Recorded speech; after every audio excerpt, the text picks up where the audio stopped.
Это очень понятно. Как ты попал? How did this idiot get in here, you say? Говорите по-русски? No, but I do read subtitles. Why do you have subtitles? I have subtitles because you have subtitles. This is ridiculous. What's ridiculous is when I put the black bouncing ball on mine and make it that much better than Enough! That was a clip from comedian Kevin Hart's new film, Kevin Hart, What Now? Joining me right now in the Foxlight host, Michael Tammero. Great to see you. Good morning, Maria Bartiromo. Giant in broadcasting. Thank you. I'm so honored. This is great. Thank you. Happy Friday. Happy Friday to you. So Michael Hart has already had real success in filming his tours. What do you think? Stand-up sensation, Yeah. you know, with his self-deprecating humor. This is his third movie this year. He's grossed up to $500 million in grosses so far. This movie was made for 10. It's looking to come in around 15 million, so it's already made the money. It's set in Philadelphia, where he sold out a football stadium for this. And I always feel like we're in this moment in time where people need a little comedy. Absolutely. With everything going on in the news, Exactly. who doesn't need a good laugh, Maria Bartiromo? It's true, it's true. I want to talk about The Accountant, new thriller. That's also opening this weekend. The film cost $40 million to make, but the buzz around Ben Affleck's starring role could gross $20 million just this weekend. What's your take? Ben Affleck, it's an original screenplay, something we don't see all that often in Hollywood these days.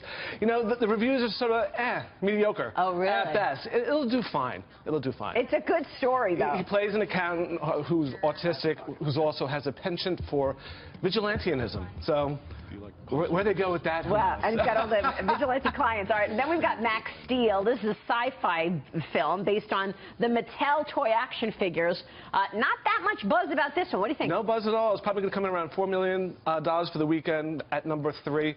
But I always get a little nervous when toy companies team up with Hollywood. You know? Yeah. Is that a good combination? Like the Battleship game. I mean, that was just awful. Yeah. So we'll see. And the thing that's really hurting this movie is it didn't get the PG rating that it wanted for kids and all that sort of thing. It got a PG-13. So it's really going to sort of. So that really does have impact. It does. It does. All right, let's go to TV for a second, okay? The new Fox show Gotham in full swing. You got a chance to talk to the stars. I did. I sat down with Corey Michael Smith and Robin Lord Taylor recently, and they told us what season 3 is going to be all about this year. Your show, Gotham, where do we pick up in season 3?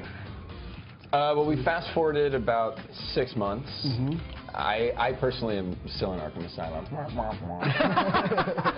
So, we've all been there. He's the one that has the action. When we ended season 2, he had his run-in with Fish Mooney. She's basically running amok in Gotham City. They can't exist in the same city together. It's impossible. Like, he's afraid that she's coming for him. So it gives him purpose and something to focus on, which, you know, after everything that happened to him last year is exactly what he needed.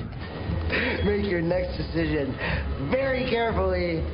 What has surprised you most in terms of the development over the course of the last couple of seasons?